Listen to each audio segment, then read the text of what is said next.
أعوذ بالله من الشيطان الرجيم. بسم الله الرحمن الرحيم.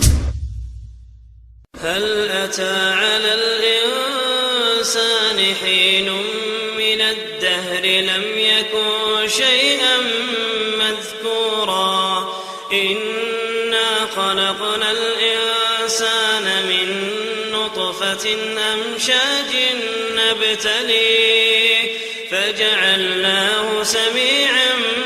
بصيرا إنا هديناه السبيل إما شاكرا وإما كفورا إنا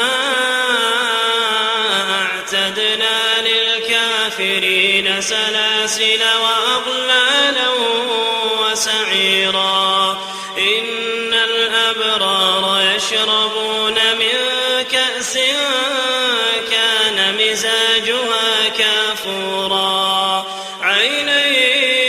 يشرب بها عباد الله يفجرونها تفجيرا يوفون بالنذر ويخافون يوما كان شره مستطيرا ويطعمون الطعام على حبه مسكينا ويتيما وأسيرا إنما نطعمكم لوجه الله لا نريد منكم جزاء ولا شكورا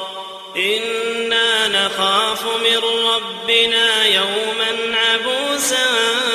قمطريرا فوقاهم الله شر ذلك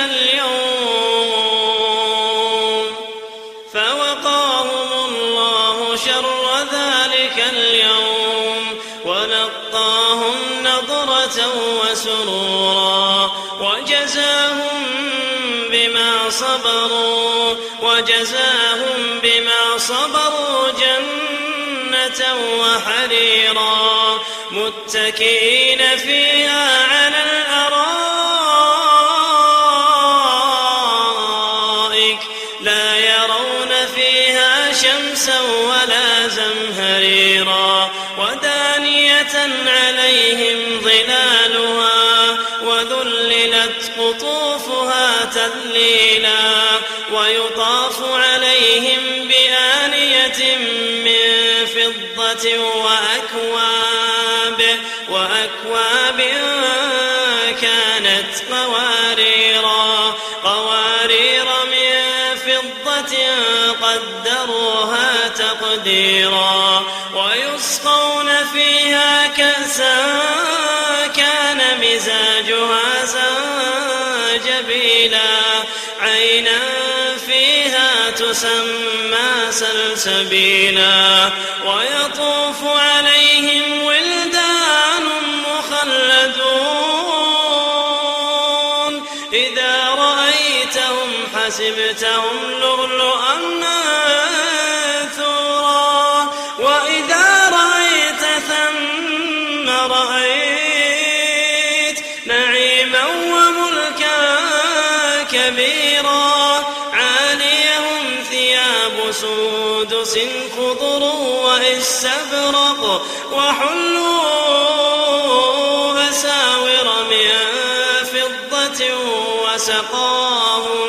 وسقاهم ربهم شرابا طهورا إن هذا كان لكم جزاء وكان سعيكم مشكورا إنا نحن نزلنا عليك القرآن تنزيلا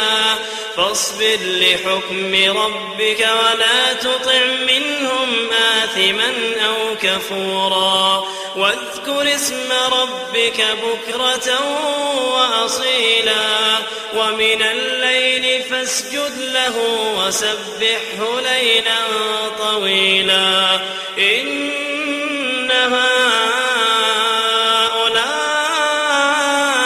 هؤلاء يحبون العاجلة ويذرون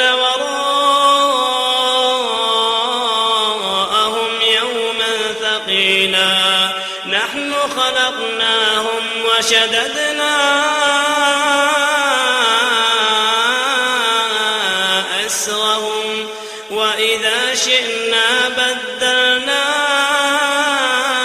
أمثالهم تبديلا إن هذه تذكرة فمن شاء